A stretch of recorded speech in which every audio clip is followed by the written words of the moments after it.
So good morning, class. I want you guys to learn how to visualize a keyboard. So in order to understand something, the first thing you need to look at is what is the easiest thing to recognize on a keyboard. All right, the easiest thing to recognize to me is the fact that there's sets of 2 black keys and 3 black keys. Now, if you look between my fingers, like my 2 hands, that is all the notes there are. Okay? That's it. Now, it's more complicated than that, but once you learn how to navigate around this area, it'll make more sense and you won't be confused all the time. So if you see a note on the keyboard, you need to say, well, is it in the house of the 2 black keys or the 3 black keys? Now, most beginners, most elementary kids, they don't do a lot of black key stuff.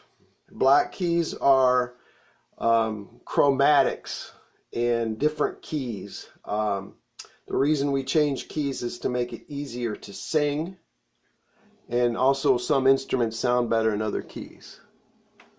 All right, so I want you to look here, the 2 black keys, the 3 black keys.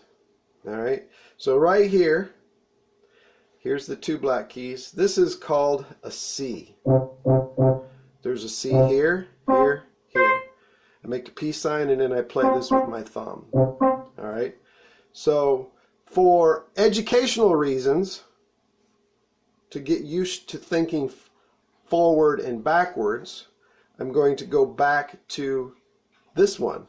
All right, so which house is this in? Is this in the house of the 2 black keys or the 3? Oh, 3 right here. Okay, so now we just talked about this note being a C, all right? But this note here is higher or lower? Well, if the notes go this way, like if I'm going to go this way, I'm going down. If I'm going this way, I'm going up. Now, we already know the alphabet, right? This is a C, all right? And if I count backwards from C, I got C, B, A, all right? So try this with me. If you want, you could grab your fingers or wiggle your fingers to get used to this. So I'm going to go A, B, C, D, E, F, G. Now see that distance from here to here? That's 7 notes. 1, 2, 3, 4, 5, 6, 7. Now when you get to here, look, it starts over. All right? So notice that we're in the house of the 3 black keys, and this one here is down from C 2 notes. All right? So if this is an A, right, and this is a B and this is a C, you should know that this is a, say it, D. This is a what? E. Say it, F, and G.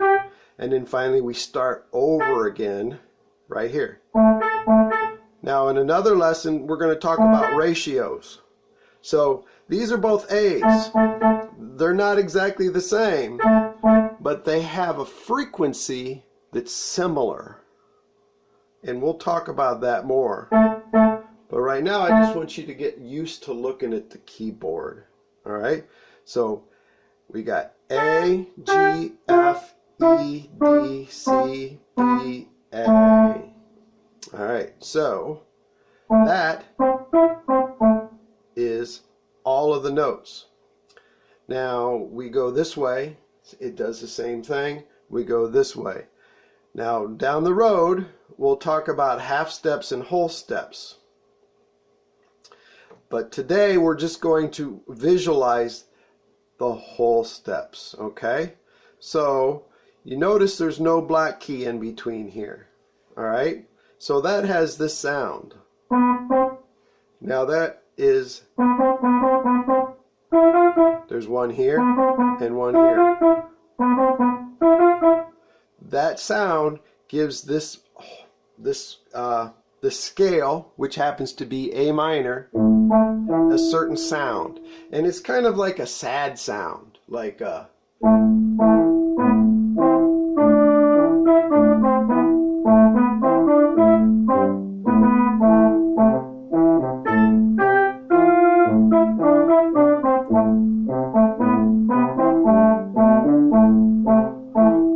for example, the song that we sing in class, The Cat Came Back, that's in a minor mode, which is associated with being sad, but not always.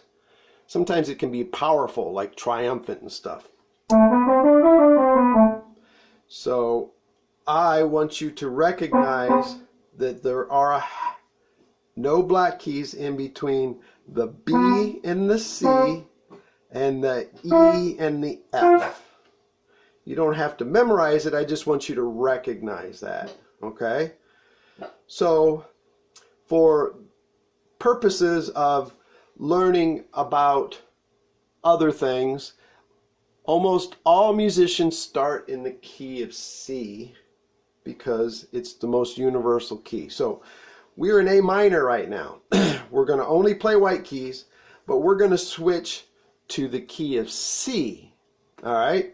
So even though the alphabet starts A, B, C, D, E, F, G, we're going to start with, I'm going to, instead of starting way up high on this C, I'm going to come down to this C. So I got peace sign here and a thumb here, peace sign here and a thumb here. So I'm going to go C, D, E, F, G, A, B, C. Now the next thing we're going to talk about is intervals. All right, and we'll also talk about arranging chords together so they sound harmonious, and that's kind of the fun part of music. It's like having a whole palette of colors that you color with. Now it creates a desired effect. Now the simplest interval there is called an octave, and those are 8 notes apart. Let's count them. 1, 2, 3, 4, 5, 6, 7, 8. So if you're in a scale and you count up 8 notes, that note is just going to be the same note as you started on, but either an octave higher or an octave lower. And they sound good together. And when you play them together, they're called octaves. I'll play some octave stuff.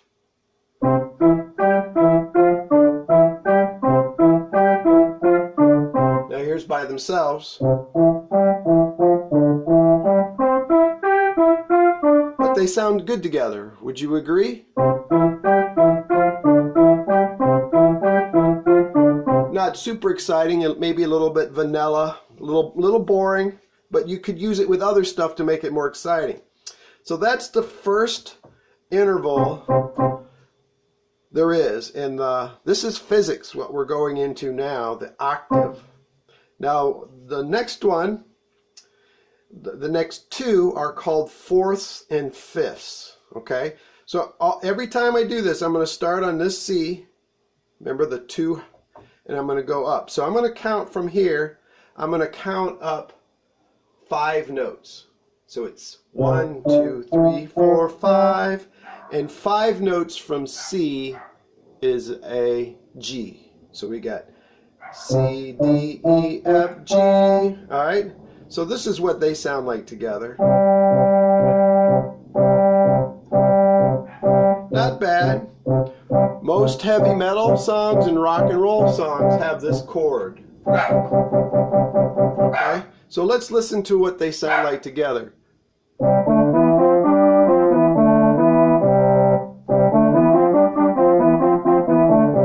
Some people say it sounds kind of prehistoric, you know, like the time of Caesar. Yes, it does. Like trumpet calls. Before the beginning trumpets could only play this type of sound. So we got the C and the G, the fifth. All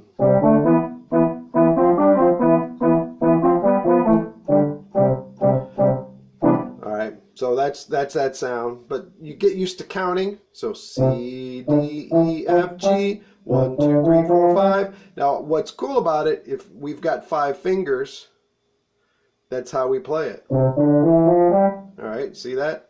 Now, don't confuse that with the way we learn the notes on the staff. That's a different thing. That's just learning the notes on the staff. So don't confuse those two. Okay? So the next interval is called a fourth. Now it gets tricky here because I'm going to mess with your brains for a second, but first let's just listen to the sound of the fourth. So I'm starting on C and I'm going up 4 notes. 1, 2, 3, 4. So see that? This is the fifth. Here's the octave. That's 8 notes. Here's 5. And here's 4. And that has a completely different sound than this. And here's what they sound like together.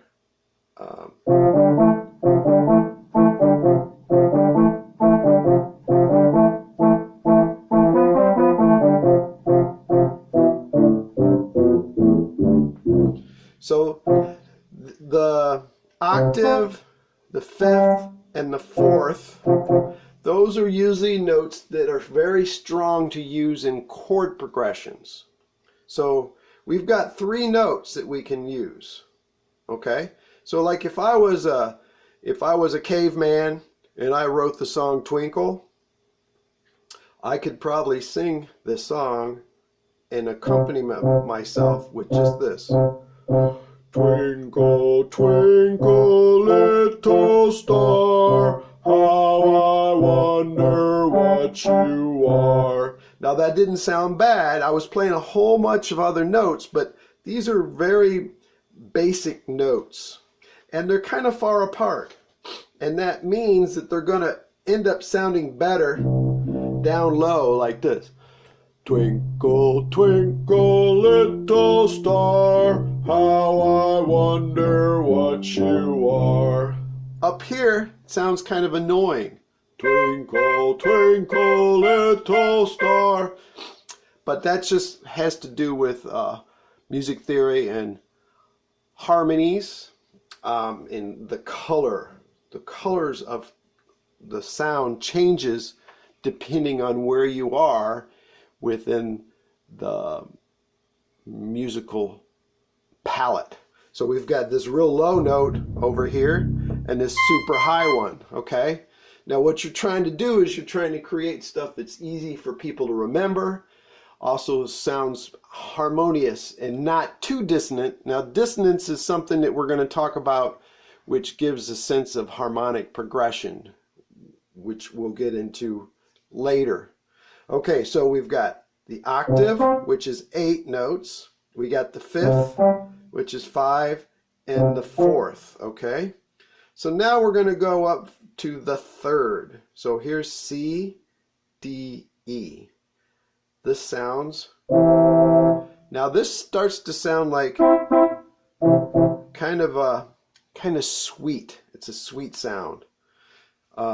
My music professor called it hillbilly thirds. So if you listen to country music or simple folk music, it's probably the easiest way to sing a harmony is in thirds.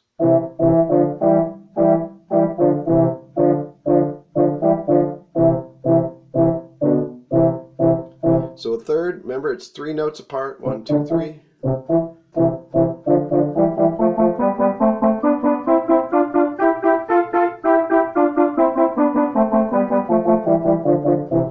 Alright, third. And then finally we're going to go to the second. Now this is the note that's going to start to sound a little muddy, if you ask me.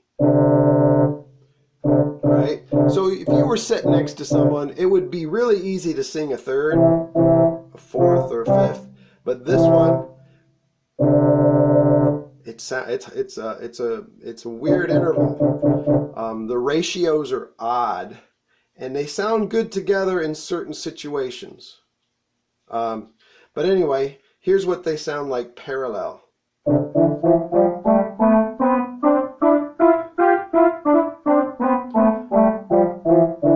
So parallel is when you've got two musical voices. For example, a musical voice would be one, I got two hands or two fingers, and they're going this way. It's called parallel motion, okay? Parallel thirds, parallel seconds. Now, interesting enough, the higher you get, the parallel seconds don't sound so annoying, but when you get down low, here, listen. Oh, you can't do it. Okay, listen. Now that creates an effect, but if you were a singer, it would be really hard for you and another singer to sing that together unless you were really professional. But it would be kind of easy for you to sing this. Or this. Yeah, but anyway, so that's the second. All right. So here's the exception to the rule. And I'm going to see if you can understand this a little bit just by looking at it. So we've got the octaves, 8 apart. We've got the fifth, okay? So now look here. I've got a C here, and I have a C here. When I do an inversion, if I take this C and put it down below, or this G, sorry, and I put it down below here, I've got this interval. Now, when I start here and I count up, I got what? Let's count with me. Use your fingers or just go with me. 1, 2, 3, 4, 5. C, D, E, F, G. That's a fifth, right? But I'm going to take this and lower it an octave. So you see, or I'm in the house of the 3 black keys and in here. So here is a low G. Okay, so I'm going to play this. Now let's count this. Watch. 1, 2, 3, 4. Now look at that. It's weird. See, that's a fourth. But over here I got a fifth. It's the same two notes except for this is an octave lower. Okay. Now I got one more. So this time we're going to They both sound good together. So I can play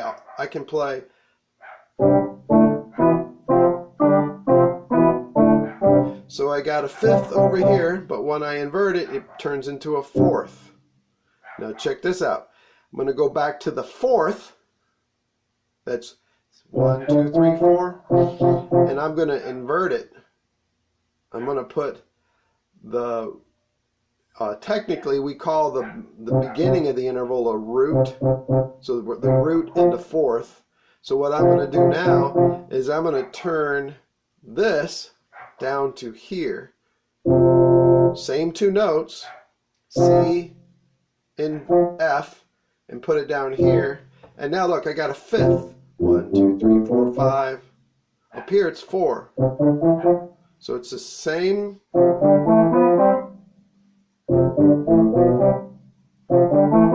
It's just inverted. Now, the reason we do that is so if we're going to learn how to do an accompaniment part and we're on a certain type of instrument and we can't play it like a keyboard. Keyboard is nice. Keyboard has all the notes on it. But for now, let's just remember that if you take a fifth and you invert it, it turns into a fourth. So 1, 2, 3, 4, 5. Invert it, take this G, bring it down here. Notice the 3 black keys here. It's the same note. So it turns into a fourth. When we take a fourth and invert it, it turns into a fifth. Okay? So now I'm going to mess with your brains a little bit and we're going to go to the third. And this will be the last one for today. Okay? So this is a third. 1, 2, 3. If we take the third and invert it, you could take this E. So the C is on this side. It's on the left-hand side of the house of the two black keys. The E is on the right hand, so it's down here. So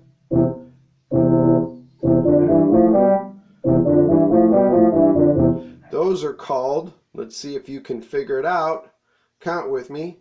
1, 2, 3, 4, 5, 6. Those are called sixths. Thirds and sixes. They're called inversions. You can also do this the other way. So you, instead of taking this one going lower, you can take the C and bring it up here, and it sounds super sweet.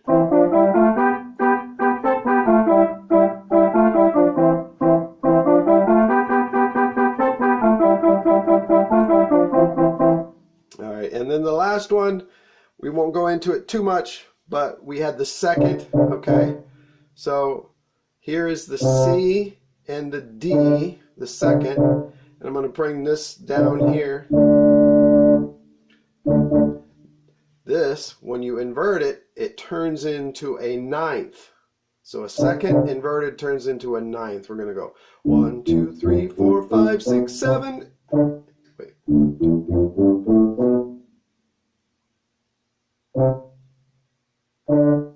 1, 2, 3, 4, 5, 6, 7.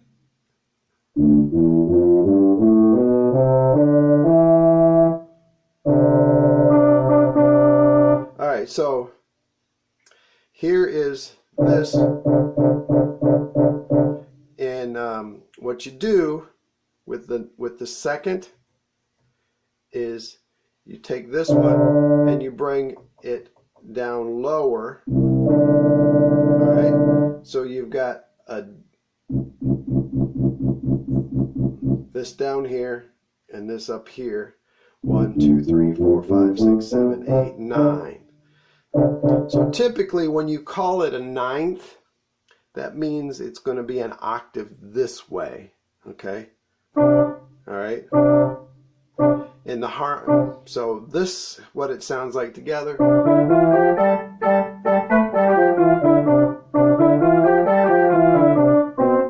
Not very musical in that situation, but with impressionistic music and jazz, it's color tones, and we'll go more into that later, but I think this is enough for you kids today.